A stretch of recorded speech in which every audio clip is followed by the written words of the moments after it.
Good afternoon, everyone. Actually, what I'm going to talk about today, after introducing myself very briefly, because I already kind of met with most of you and I know most of you, is how to be in a win-win situation when we try to leverage inclusive design. And I myself have been with Infragistics for the past 5 years almost.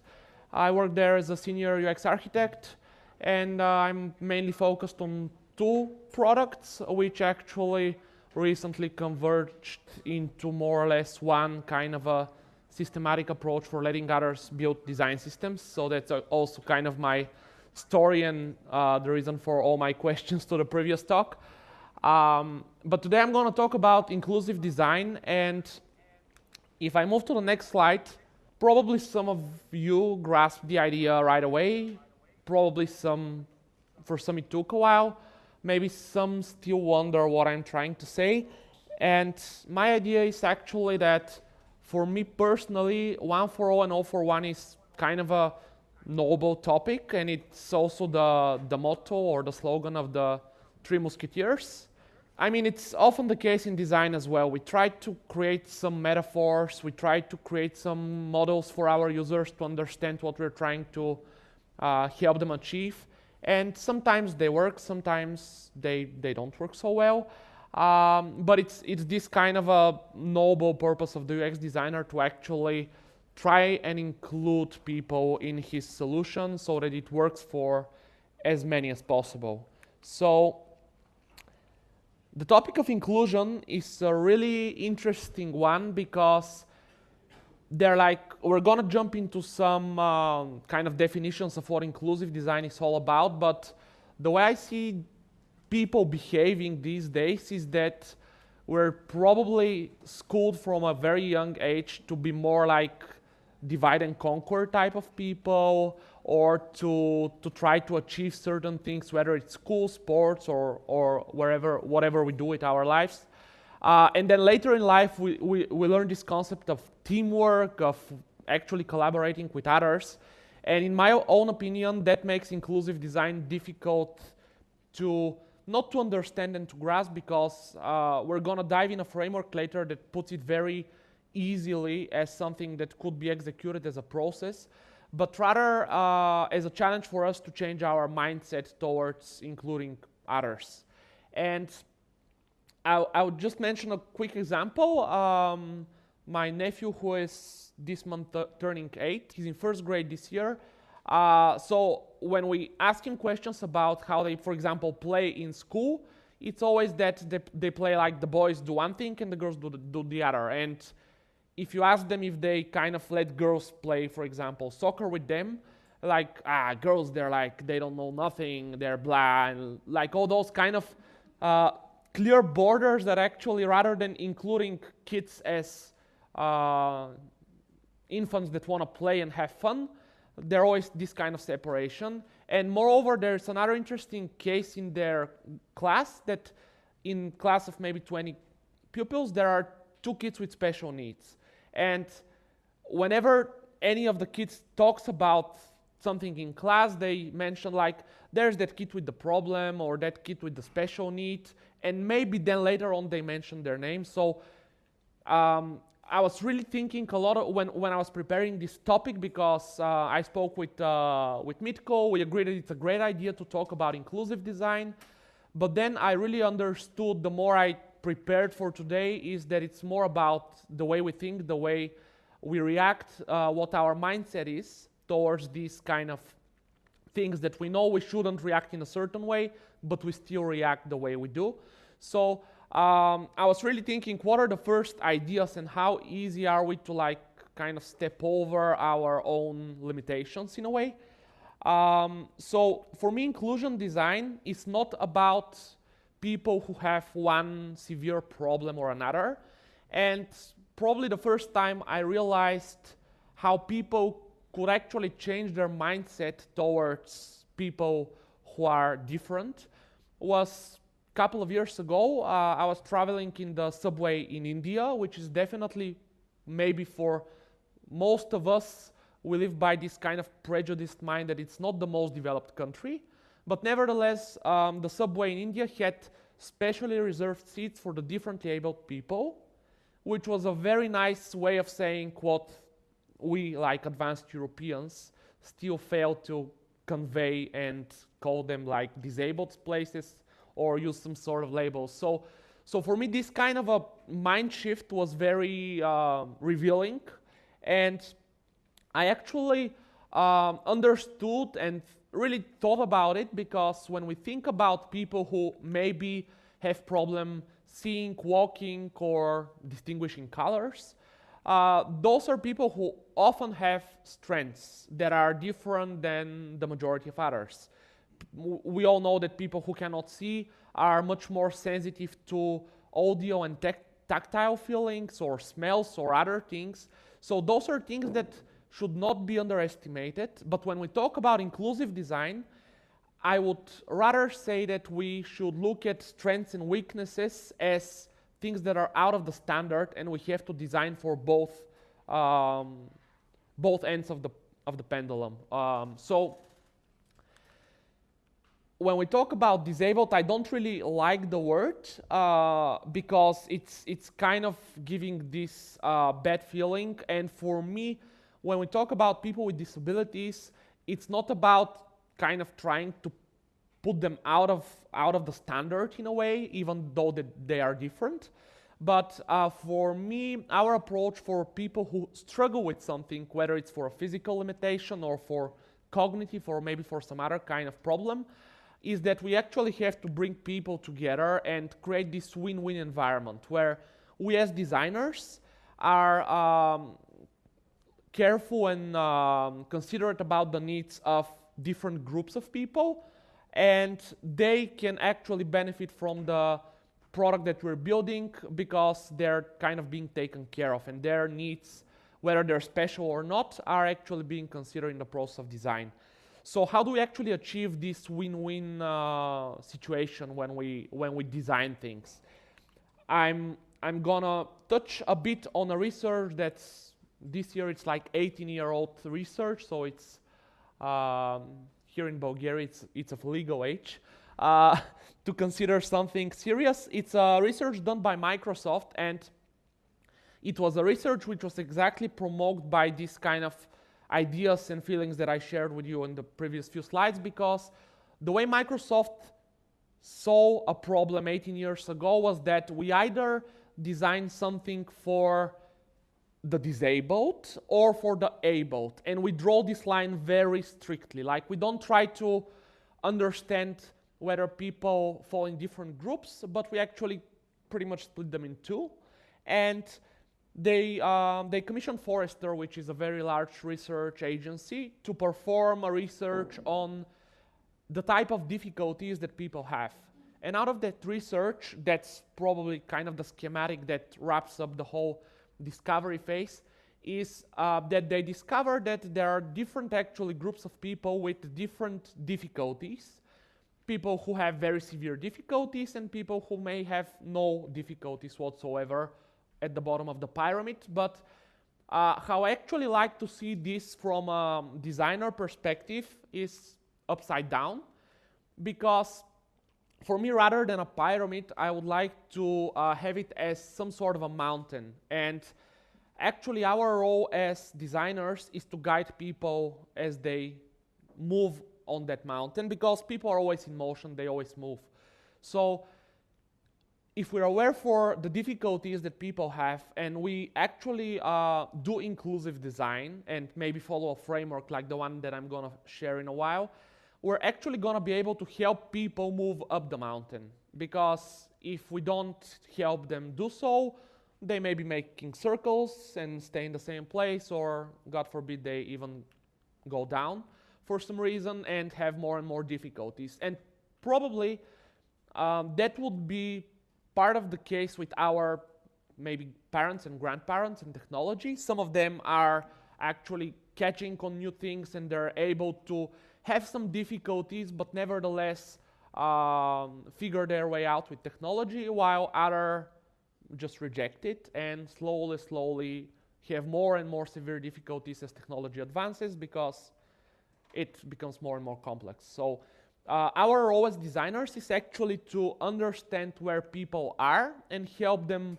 move to the next level, or maybe kind of have a safety net for them not to fall below where they currently are.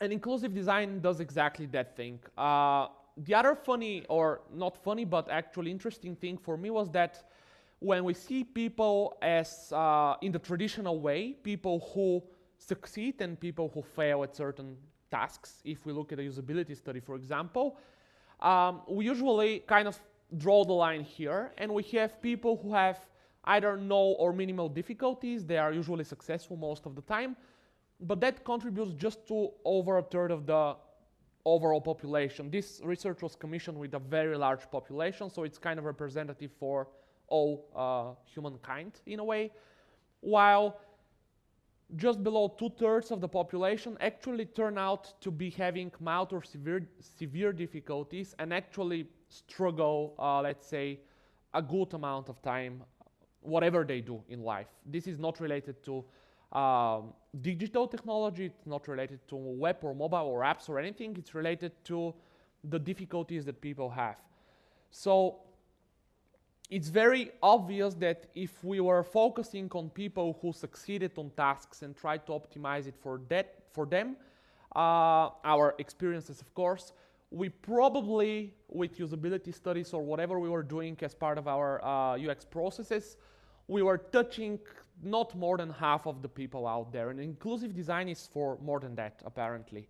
So to put inclusive design in a perspective, it's the idea or the notion of designing mainstream products or services in a way that makes them more accessible, more usable by the general population, without the need for special adaptations or specialized design.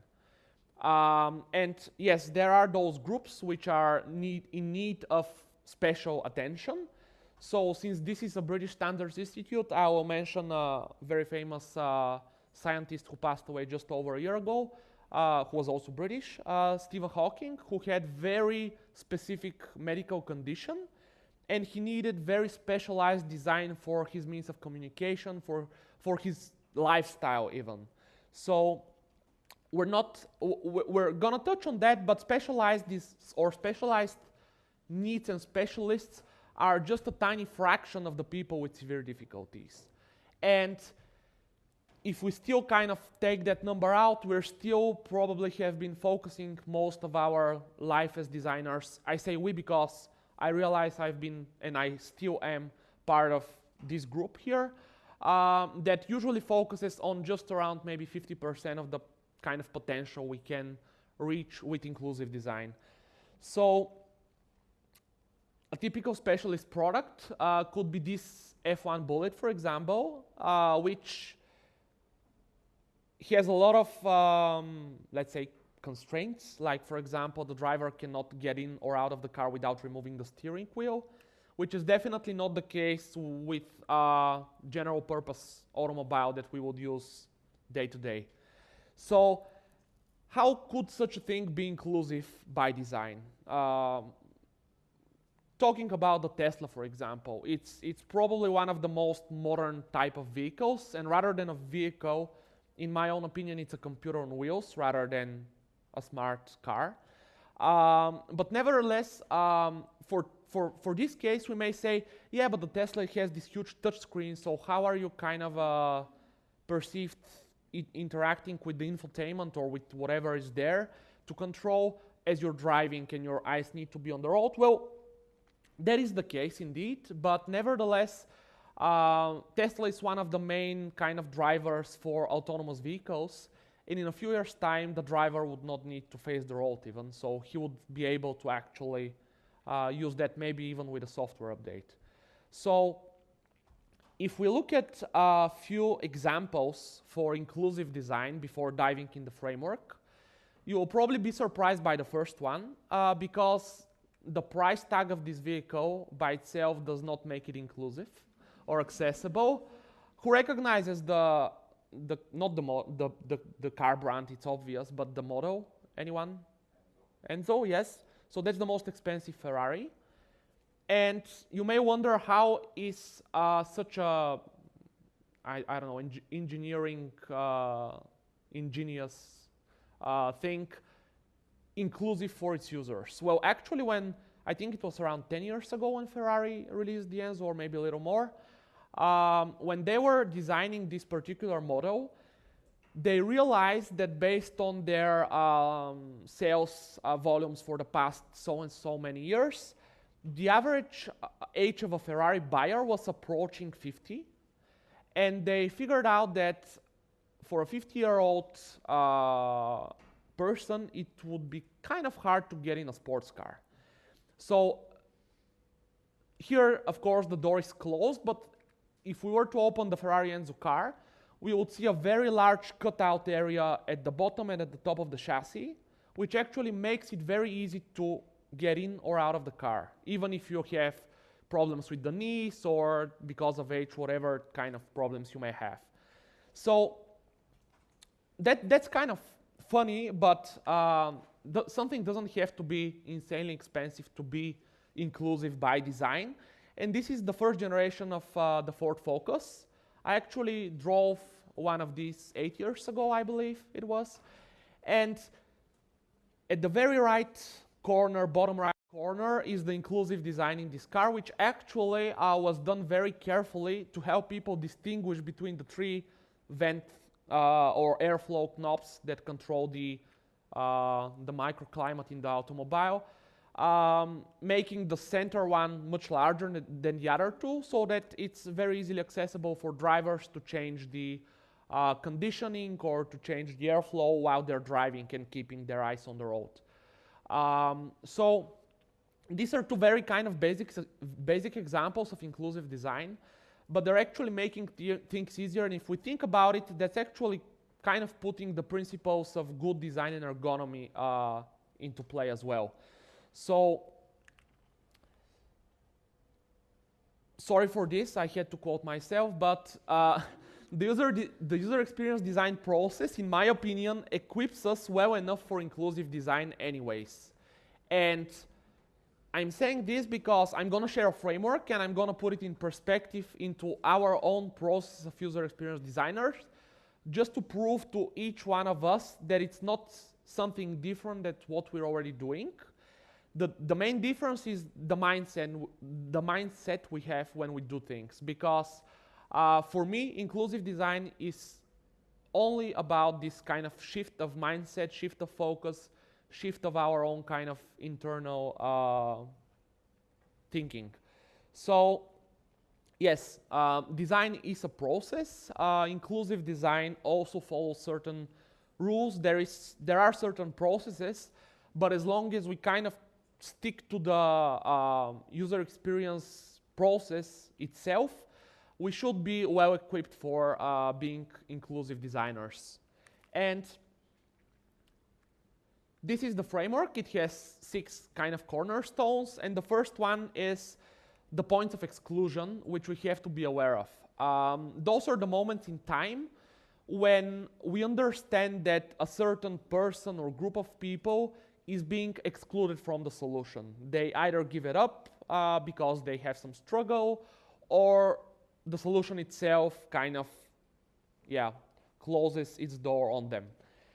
The other moment, or it's still a moment, because usually we have certain context as we do things. There is an environment around us, there is this kind of a social setting as well. But when this kind of context changes, it's also very important to the process of inclusive design, discovering our own limits and biases, or actually shifting our mindset in a way, as well as actually making things free to engage for users, providing comparable experiences, and extending the solution to everyone. This is more or less the framework, and I'm going to walk us through some kind of tips, some ideas or about what kind of a UX process and processes we could use for each of those 6 corners. And let's start with the points of exclusion. To understand actually those points of exclusion, we have a lot of tools, and we're familiar with most of them, even not us designers, but population in general, because what we have to focus on is making interviews and observing users with the clear state of mind of discovering when they feel excluded, when they feel left out of the solution, when they feel not interested anymore maybe. And we all know how we can do interviews. We could do them more formally or less formally. For user observations, there are many frameworks. I personally have been using a very popular framework with like objectives, goals, behaviors.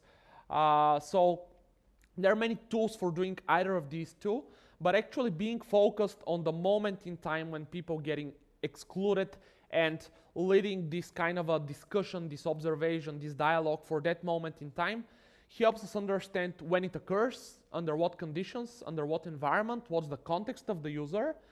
And that actually takes me to the second corner, which is when that context changes.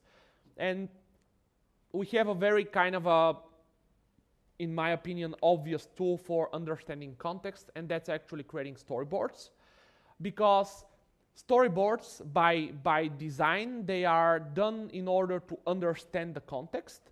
But very frequent advice I give to people who are not familiar to doing storyboards is to create as many scenes in their story as the number of times that the context changes. And that also makes it very kind of easy to distinguish for a user or for somebody sketching the storyboard when he should kind of change context and what exactly happens on those kind of moments in time. So storyboards in particular, to move to the next topic, which is about my personal bias, is something that I prefer to do in workshop environment and have a representative of different user groups do the storyboards for me, because through storyboards they can share with me the moments when their context changes, the way they see it. So they may be biased as well, but rather than using my bias, I'm kind of leveraging on their bias with the experience they have and with the domain knowledge that they already have for what they're doing. So in order to discover our limits and biases personally, things get a little bit kind of difficult because we have to be very retrospective about ourselves. And when we talk about our limitations and biases, it's very often the case that we don't recognize them. That's why working with fellow designers often helps us to kind of compensate for these limitations that we have. But so does, for example, the very same example that I shared about workshops, where we actually kind of delegate this to others, and we decide to accept their bias rather than ours, which could be much more harmful if we were to only listen to ourselves. I also like the example that was mentioned earlier. One of the most difficult things when, for example, we do any kind of session for getting user feedback is deciding which feedback really sticks. And for me, what makes a good designer or a good user researcher good is that he can very easily decide which feedback counts and which doesn't. And there is always feedback that does not count. So that's actually probably the only skill you need to be a better designer. Everything else is just a process that you learn. So in order to discover this limit and bias, there are a few very kind of obvious barriers, in my opinion, and one of those is ego. The fact that we cannot really accept that we could be biased or wrong.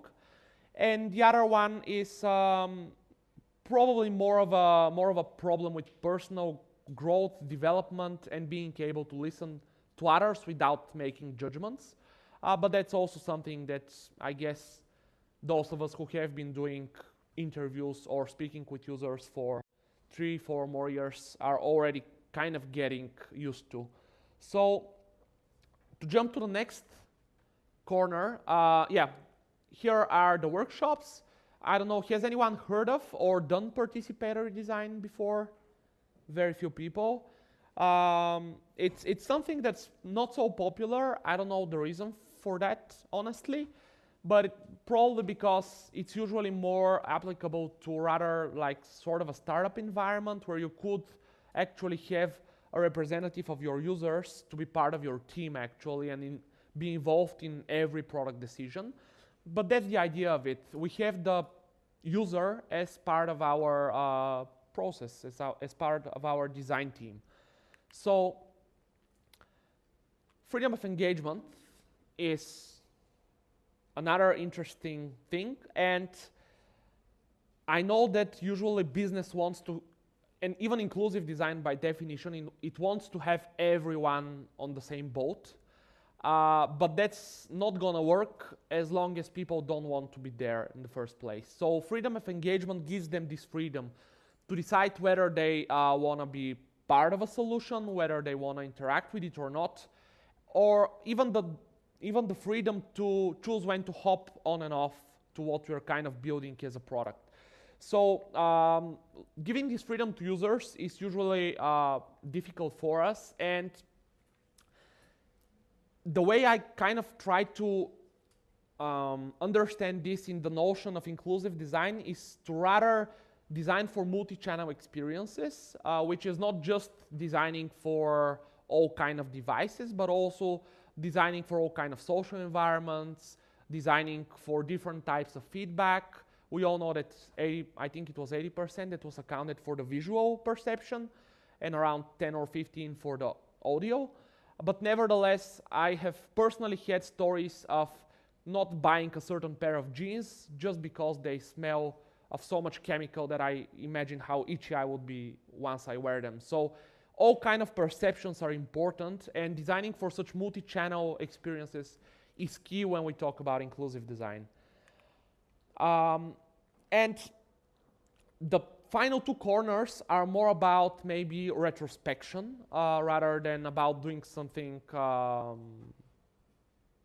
proactively in a way. But I mean, retrospection could also be proactive, because when we're designing for a very large group of people and we try to address everyone's need, we have to make sure that we provide comparable experiences for the different, for example, difficulties that we had. So for measuring that, we had a very nice talk just after lunch about how we could do usability testing and how could we kind of sell them as well. But we also have to make sure that the way we do usability testing is not kind of limiting to the participants in it.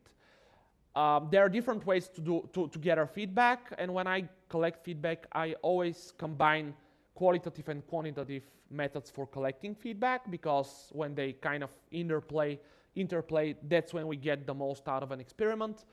We could do controlled experiments like to collect the quantitative data. We could do A/B testing even. We could do surveys for qualitative feedback, but it's always important to try to kind of cater to the needs of all those groups and make sure that the experience is comparable, not only because of weaknesses, as I previously said, but also because of strengths of people in certain areas. And last but not least comes the idea of extending the solution to everyone, which I find to be probably the most difficult. But anyways, the UX process is an iterative process by definition. So therefore, extending and opening up should not be that difficult, to be honest. And in order to be able to extend a solution to everyone, we have to really open up, and that's probably one of the difficult kind of things for humans, especially, because we survive because we don't open up, because we kind of fear certain things, because we're careful about certain things. But with users, I think that we could safely open up, let the user kind of write their story on us as a blank page and try to understand and grasp as much as that as possible. So another type of way to extend to everyone and make sure that we extend to everyone is by acceptance testing, which actually lets us understand whether we succeeded in extending or there are still people who are not accepting the solution as it is. And for me, one for all and all for one is sort of a part of my personal value system, and I think it should be part of everyone's value system if he wants to solve inclusive design problems, or if he wants to solve problems by inclusive design. And I think that this framework didn't share any new light into what we're already doing, but it shared sort of a slightly different mindset.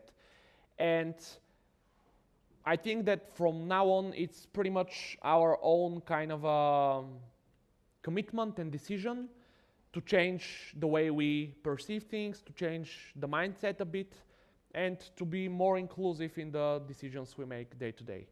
So that was it from me. I would like to leave the rest of the time for Q&A, and I want to thank you for nodding your heads and helping me actually go through the afternoon.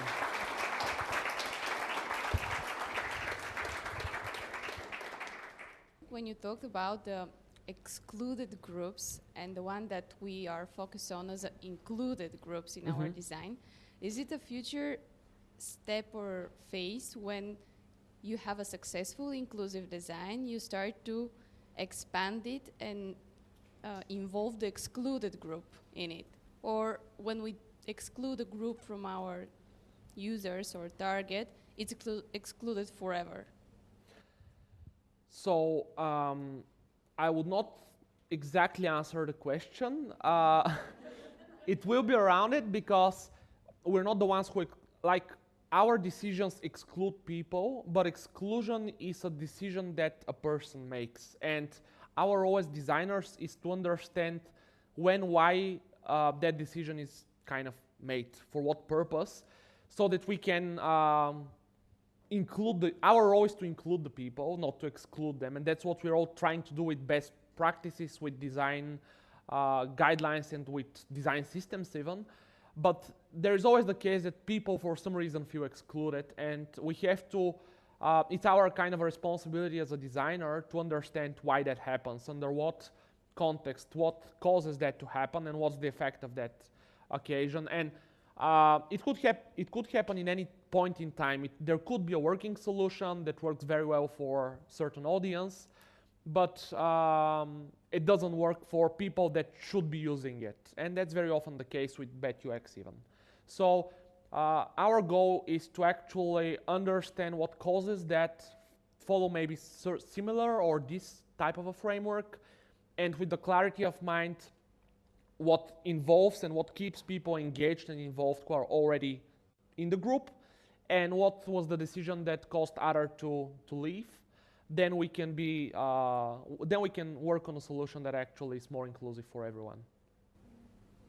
And one more question. Yeah. How clients understand and think about the inclusive design, how they accept it? Because there might be a case when they think their client group is one type, and after a usability testing or any other kind of research, we understood that their target group is totally different one.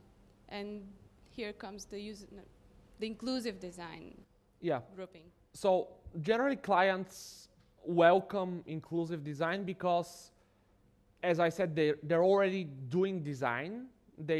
By changing the mindset, they can include more users, which for the business means more money, as we said previously. So they kind of accept this kind of a movement in design. But I think it comes to the point, and I'm going to share a very concrete example. I was consulting a couple of weeks or months ago one agency who is responsible for the design and development of a website of a very large pharmaceutical company here in Bulgaria.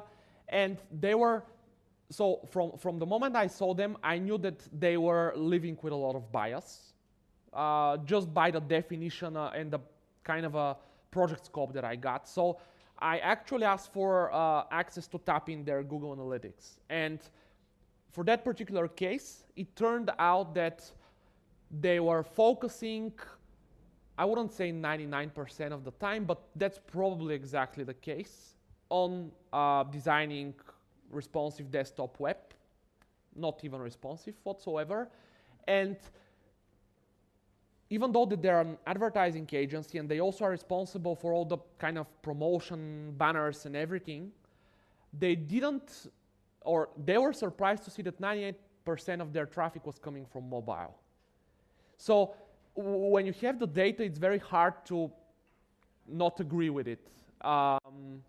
And I mean, if you agree with it, you're apparently making a decision that excludes people from what you're doing. So for me, data always works. And for me, data is not so hard to get to. If somebody is refusing to provide data, they will refuse whatever strategy you provide for being more inclusive, because they are kind of exclusive by mindset. So then maybe what you have to do is try and educate them into why they draw certain borders and how they keep people out of it. Maybe it would be some sort of a small research. It could be done in different ways, but that would be the approach I would take. Thanks.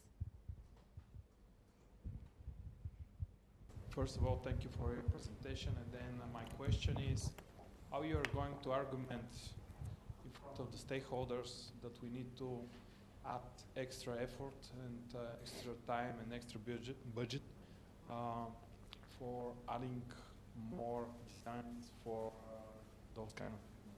How you can sell that idea? Mm-hmm. Any recommendations? I personally don't feel that being inclusive adds to the budget. If people are invested in design, they don't need any more kind of convincing. So for me, the convincing should be done with ourselves. We should be convinced that inclusive design matters, that there is a reason for doing that.